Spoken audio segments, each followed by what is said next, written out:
This is your daily real estate syndication show. I'm your host, Whitney Sewell. Today, we've packed a number of shows together to give you some highlights. I know you're going to enjoy the show. Thank you for being with us today. Remind the audience who you are, what you do a little bit, the type of asset class that you all are focused on, and let's dive in. Sure. So I'm Dan Lewkowicz. I'm a senior director here at Encore Real Estate Investment Services. We're kind of like a boutique net lease investment services firm. We sell commercial real estate all over the country. We've got 37 agents. Last year, we sold 320 properties in 43 states, totaling $985 million. So despite the fact that we're kind of a small to medium-sized shop, we are a huge shop when it comes to volume. We sell everything from pharmacies to discount retailers like dollar stores, auto parts repair and service stores, medical office building, industrial properties, shopping centers. I personally have sold some resorts. Everything that we sell is typically going to be high quality investment real estate. And we represent buyers and sellers all over the world. And we really love what we do. So my expertise really is in shopping centers, dollar stores, discount retailers, pharmacies, medical office buildings, and a lot of quick service restaurant. I didn't mention that. I do a lot of quick service restaurant sales. And yeah, we love what we do. We're very good at it. And we are excited to work with investors, of all sizes from all parts of the world. Love that. And you mentioned a number of descriptions of asset class that you all are focused on there. Give a high level of what triple net means, a little bit maybe Sure. for our newer passive investors or active investors that are listening, and then we'll dive into some specifics. Absolutely. So when I get that question, I like to tell you what net lease is by telling you what net lease is not, by making the comparison to a well-known asset class called multifamily, right? So if you have a multifamily property, an apartment complex, and that apartment complex brings in, it's a small one, we'll call it 10 units. Let's say that property, they're paying $12,500 a year. So those 10 units are yielding a gross income, right? And this is key, a gross income of $125,000 per year. Now, at the same time, you've got a Wendy's property, right? So it's just typical Wendy's that you see in every town and every state and every part of the country. And that property, Wendy's, either Wendy's corporate or the franchisee, if they're the one that has signed the lease, we can talk a little bit more about lease guarantors later. But in that regard, they're paying $125 as well. So apples to apples, right? You've got one property bringing in $125,000 annually and another property bringing in $125,000 annually. Now you have to dial down a little bit and look at the expenses. So if you look at a multifamily property, you have things like property management, insurance, taxes. You might have some vacancy. You might have to do some capital expenditures, repairing the parking lot, repairing the roof. Not uncommon in multifamily for your expenses to be about 50% of your gross income. So that $125,000 annual gross collected rent or annual gross income could go all the way down to, let's call it 60 grand. Now flip back to the Wendy's deal, right? That's an absolute triple net deal. So what that means is that Wendy's, either the corporation or the tenant, whoever's on the lease, is responsible to pay not only the rent, but they're responsible to pay the taxes for your building, pay the insurance for your building, pay for all maintenance, any management, groundskeeping, et cetera, snow plowing, parking lot, roof structure, all that jazz. That's called an absolute triple net lease. And the reason it's called that is that $125,000 of rent is net to the investor. That is exactly what he or she collects. So that's the way that I describe, the difference between, triple net and other asset classes. Now within triple net, Whitney, there are some nuances. What I described as an absolute triple net deal, right? There are other deals that in some part of the country, they call them triple net. Where I live, they call them double net. Those deals are very similar. Tenant pays for the taxes, the insurance, and the maintenance for the building. However, they don't pay for large capital expenditures like things like the roof and the structure, and sometimes even the parking lot. And then you can go down from there. You have, single net deals or gross modified deals. But in general, that's how a triple net lease structure works. No, that's a great comparison. I like the thought process there. Of one asset class to the other, and some simple numbers there, just so we can all wrap our mind around what you focus on. And maybe just even another thought there on why strictly focus on this type of property and not multifamily. So now, when you say why, are you saying as an investor or as a broker? Let's say broker first. Oh, broker first. That's the harder one. I like net lease because I think that it's very stable. It's very secure. When you look at the large institutions, the large real estate investment trusts and funds and family offices, they're all investing in net lease. It's a very stable and secure asset. It's very predictable, right? With your multifamily, you don't know what's going to happen. You don't know what your vacancy is going to look like. You don't know what kind of repairs you may or may not need. You don't know what market rents are going to do. In my triple net lease deal, I know exactly how much rent I'm collecting. It doesn't matter how much taxes or insurance or repairs are. And furthermore, all net lease deals have if there are rental escalations or increases in rent, those are built into the lease from day one. So when I'm buying that deal, I know what my rent is going to look like. I can look at a spreadsheet and know what my rent is going to look like every month for the next 20 years. It's not something you can say with other commercial asset classes. Now, as it pertains to your question, when you with regards to investors, I think it's very similar, right? Net lease is very secure, it's very stable, it's very predictable. It's all the things that I would want in an asset, in an investment, if I'm putting my dollars somewhere. So I think that I like it for the same reasons. I think that stepping aside from a broker perspective, transactionally, I like the fact that I can look at a Wendy's anywhere in the country and in 3 minutes have a really good idea of that property as it pertains to the lease, the guarantor, the demographics, the traffic counts, the population density, average household incomes, et cetera, et cetera. For me, at least, there are so many different multifamily buildings all over the country that are very different from one another. So I kind of like that cookie cutter aspect of it. I like the fact that I can dial down and very quickly tell you what your property is worth because of the fact that I'm an expert in a very specific niche of commercial real estate. Yeah, no, I like that. I like team members like yourself who are very focused in a niche, right? Or focused in an area. So they are an expert, right? In that specific thing. And that's who you want on your team. Right. And so I love that. So let's dive in a little bit to, I want to just get right to it because I know the listeners want to know this. They know I'm going to ask typically later in the show, but because of, your experience and really expertise in this niche and across the country, right? I feel like, you said 40 some states, 320 properties last year, just really the economic outlook. Right. What's Dan expecting to happen in the next 6, 12, 18 months? I say, I know nobody has the crystal ball, right? But what we believe is going to happen affects what we're doing today. Right. And so I just wanted to jump right in, and let's just say, okay, well, what's Dan believes going to happen? What's your thoughts, even as you're talking to lots of investors, right? And they're having thoughts and concerns, or maybe they're gung ho right now, or maybe many are reserved. Just kind of how you're feeling out what's happening right now. Sure. Yeah. This is something I talk about a lot. Right. I'm either going to get, a lot of people yelling at me in 12 months or people forgetting that I said what actually is going to happen. But we'll see. We'll see the way that it pans out. And I'm just kidding. It could pan out in a positive direction too. So it's a very tough question to answer. I mean, I think for anyone, especially like right now, I think that in the past, it's been easier to answer that question.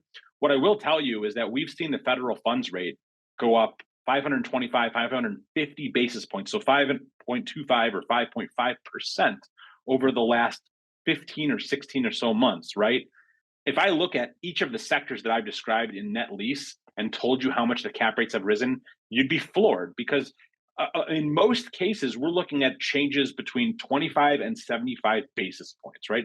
That's probably roughly about 10% of the change. And as we know, right, there are cash buyers in any market, but a lot of buyers are finance buyers. And really, when you look at a deal, you look at the cash on cash return. And if you're going to look at the levered cash on cash return, you have to have some type of a positive spread, right? So 15, 16 months ago, when you were buying a building, right, at a 5 cap, right, a 5% return, but you were getting your financing at 3%, okay, that makes sense. But what about today when your financing is at 6.5 or 6.75% and your cap rate's at 5%?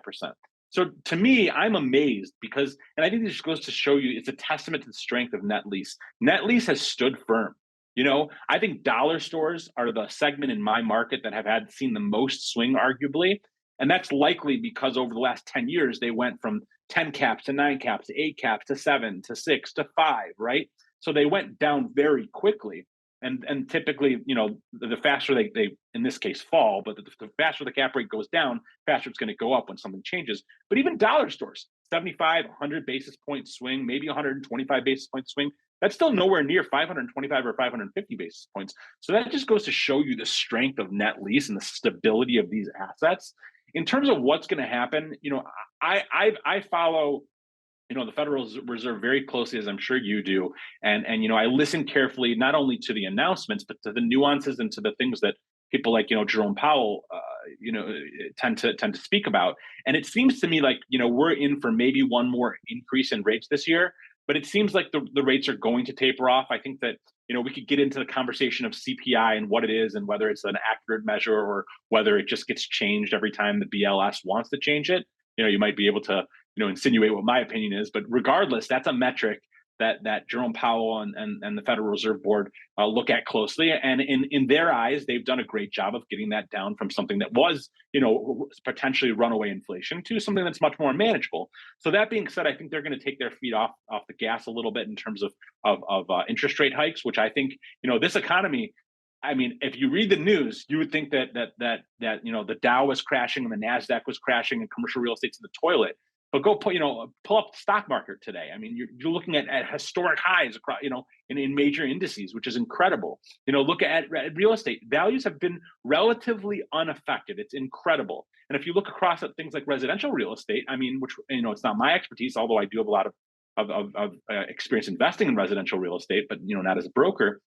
You look at things like prices, right? Now, what's gone on in these changes with the interest rates, for example, it's really forced people to hold their property and made the market even tighter. There's an undersupply across the country in residential real estate, and that's why prices really haven't budged very much, which to me is incredible. So I think that once we're able to have a period of, in my opinion, 9 to 12 months of interest rate stability, no major hikes or decreases in interest rates for 9 to 12 months, that's when we'll see really where the market is. But I think this market is still strong. I think this market is still hot and still poised to grow once things, stable out, which is not what we've been hearing, right? And what's very interesting, my biggest takeaway from the meeting last week was that Jerome Powell mentioned the consensus amongst everyone in the group is that we are no longer headed for a recession, which is a complete reversal. And it's something that I'm elated to hear. So I really have a very positive outlook.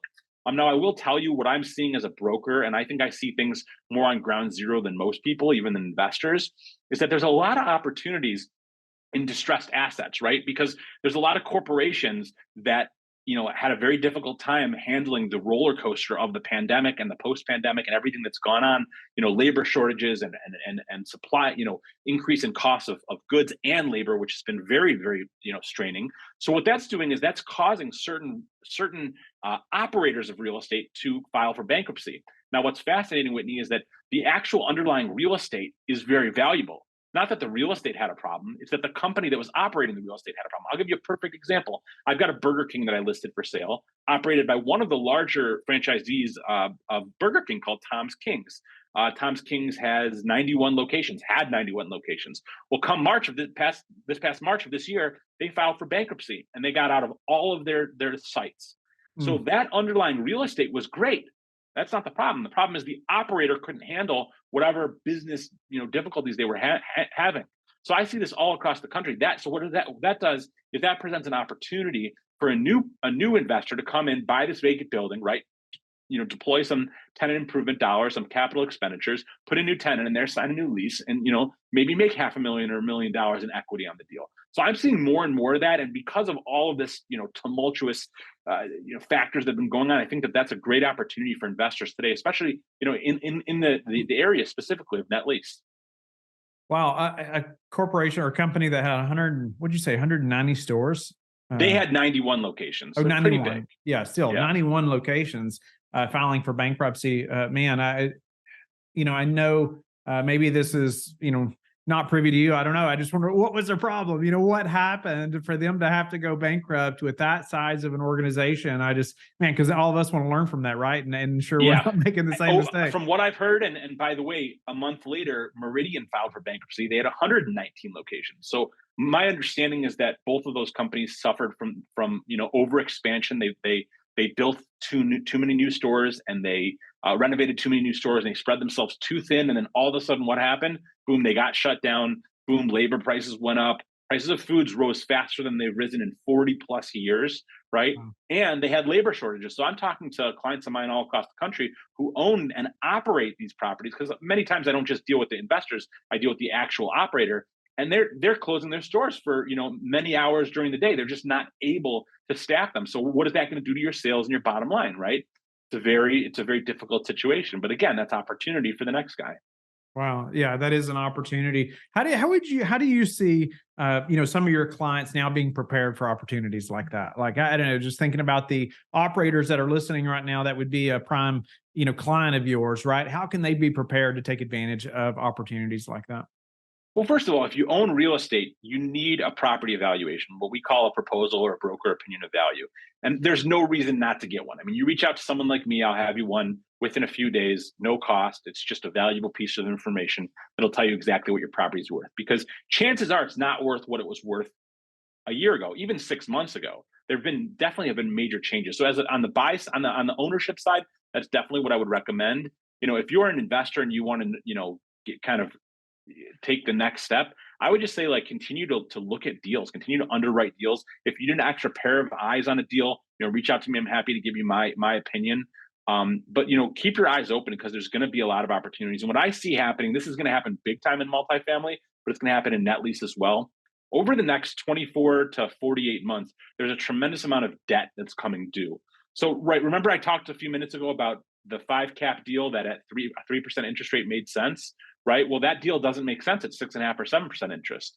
So, as many people know, commercial mortgages are not like your residential mortgage where you lock in for 15 or 30 years. Your typical commercial real estate mortgage, it might have an amortization of 25 or 30 years, but it typically has a balloon in 5, 7, 10 years. So many of them are 5 or 7 years. So all these people that locked in at these historically low rates, right? The deal made sense. The 5 cap deal at a 3% interest rate made sense. But once that debt comes due, they're in big trouble, because the deal's not going to pencil. They're going to have negative cash flow. And even more importantly, to meet the lender's standards, right, of loan to value and debt service coverage ratio, they might have to actually bring capital to closing. It would be like a cash in refi. That's going to cause a lot of sellers that are going to be selling, and that's going to create a lot of opportunity. No doubt about it. One more quick thing before we end this segment, Dan. Just speak to the relationship of, say your top clients and somebody like yourself right now. Like, how are they top of funnel for you to see the next deal or opportunities like this?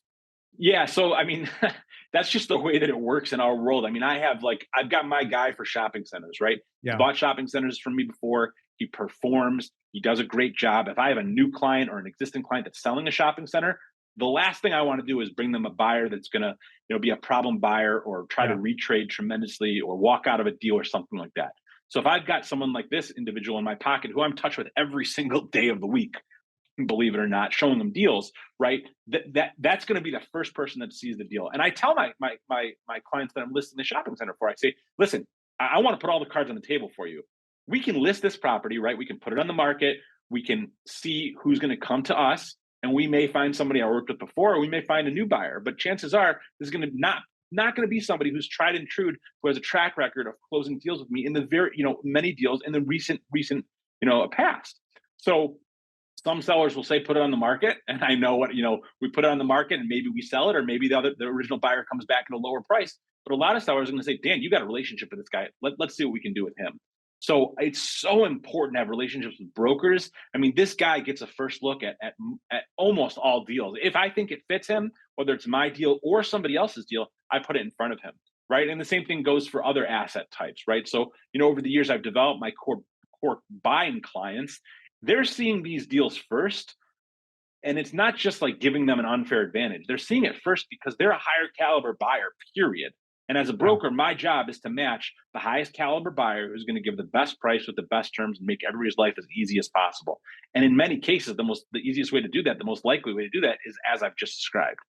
They've performed, right? Yes, they performed with the least amount of hassle, and it's been very steady, right? They've done it. As a broker, I mean, the worst feeling is going back to a seller and saying, hey, I'm sorry, but so-and-so didn't perform. We have to take it back out to market. I hate that. Those are the calls that keep me up at night. I like to avoid those the same way I like to avoid things like the plague. No doubt about it. Today, I wanted him to dive into a few specific examples. I think that helps the listeners and myself often to be able to just understand it at a deeper level when we can think about a specific property or a couple properties. But Dan, let's do just that. Let's dive into a couple properties. Help us get started. Yeah, so I mean, traditionally people think of triple net as like a set it and forget it, pretty cookie cutter vanilla deal, which we could talk about, but I think that, and we will, but I think that they're pretty straightforward. So, I think about, let's say, a Wendy's deal that I sold here in Michigan that has 17 years left on the lease, and it's guaranteed by a 65 unit operator. There's 1.5% annual escalations in the lease. Very straightforward, right? Set it and forget it. Not much you have to do. It's absolute triple net, so you don't have to worry about any of the maintenance or the taxes or insurance. So those are, like, at least from my perspective, the simple standard triple net deals. And I think most people out there believe that that's what triple net is.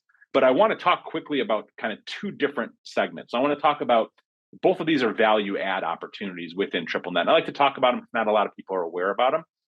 One of them is going to be in the single tenant space. And then if we have time, we'll talk about it in the multi-tenant or shopping center space. So single tenant space, I've got two perfect examples. So one of them is a Walgreens.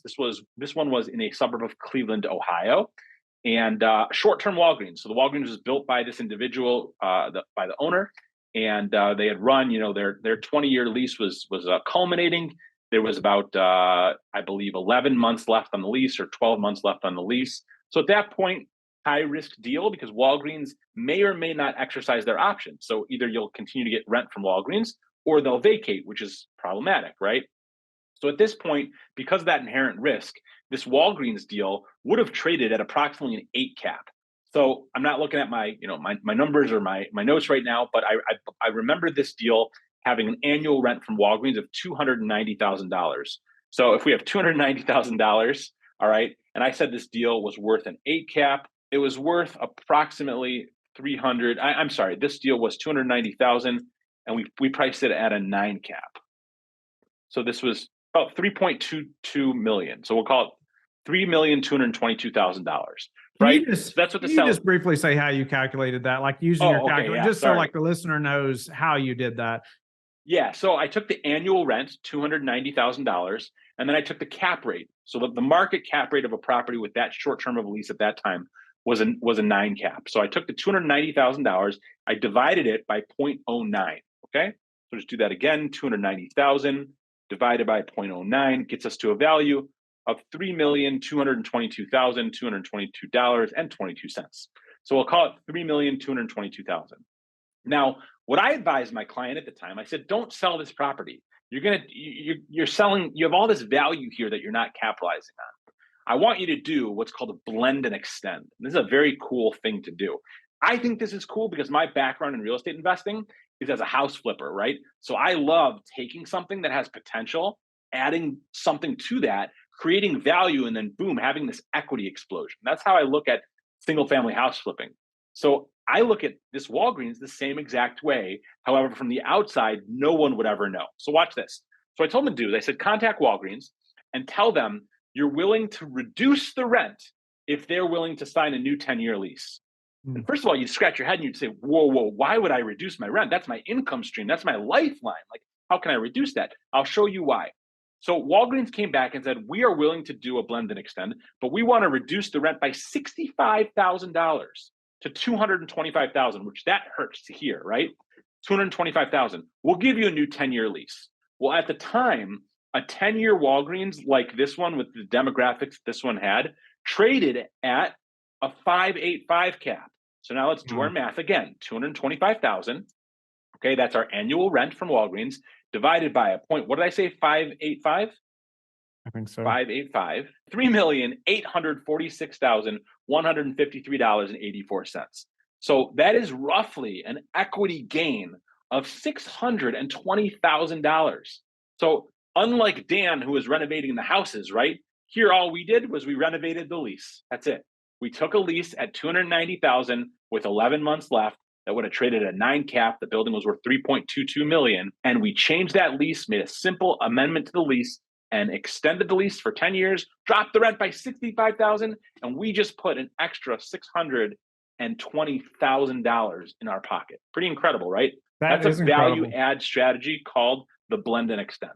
I mean, that did add value to the buyer as well, right? I mean, having the 10 years, additional. I mean, so unfortunately for us, the seller's like, oh, this is cool. I've got a 10-year deal. I'm going to hold it. But you know what? If that's what was best for him, That's what is best for them. And that's my job. That's my job, is to be an advisor, whether or not it leads for sale. And the answer to your question is, it depends on how you look at it. From a buyer's perspective, yeah, fresh 10-year. If I was the buyer, I would have wanted to buy it somewhere in between and done the blend and extend myself. Right.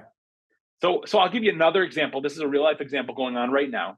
I touched on this earlier. Burger King property, great location. It sits as an out parcel to a shopping center. An out parcel is basically a piece of real estate that's in the parking lot of a larger piece of real estate. So if you notice, whenever they build a Home Depot, they wait 5 or 10 years, and then all of a sudden pops up right in the parking lot, a Jimmy John's, a mattress firm, a Citizens Bank, something like that.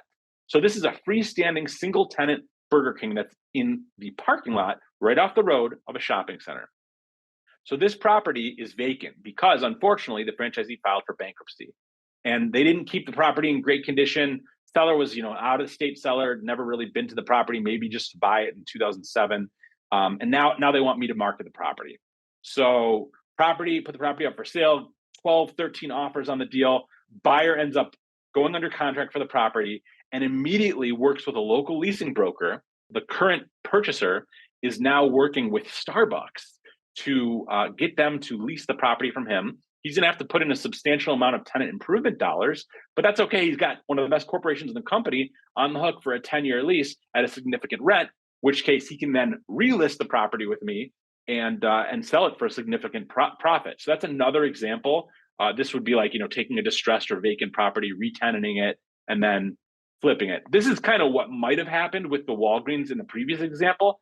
Had Walgreens vacated, somebody else might have bought it, put a gym in there, put a dollar store in there, held it or flipped it. But that's another value add strategy. And that's going to become more and more prevalent as time goes on, because a lot of businesses are going out of business, even though they're occupying, very strong real estate.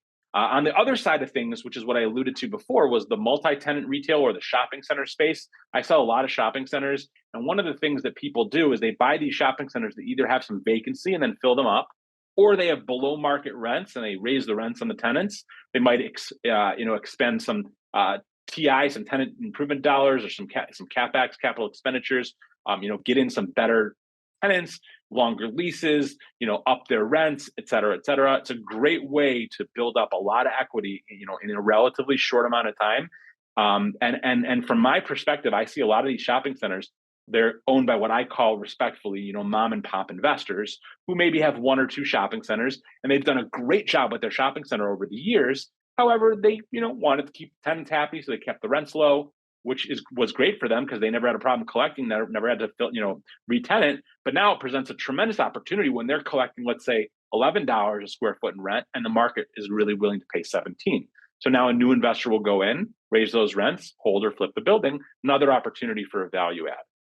Yeah. Wow. Some great examples right there. And I've noticed even locally here, for example, there was a large mall that, man, you would have thought it was doomed. I mean, at one time it was doomed. But then half of it turned into a children's hospital. I mean, it's just like, they got a really good tenant, right? Local hospital took half of it and did that. And then all of a sudden in the parking lot, there's all these restaurants popping up like you're talking about. I mean, nice. A lot of them, right? They weren't there, a year and a half ago. Now there's a half a dozen restaurants in the parking lot. There you go.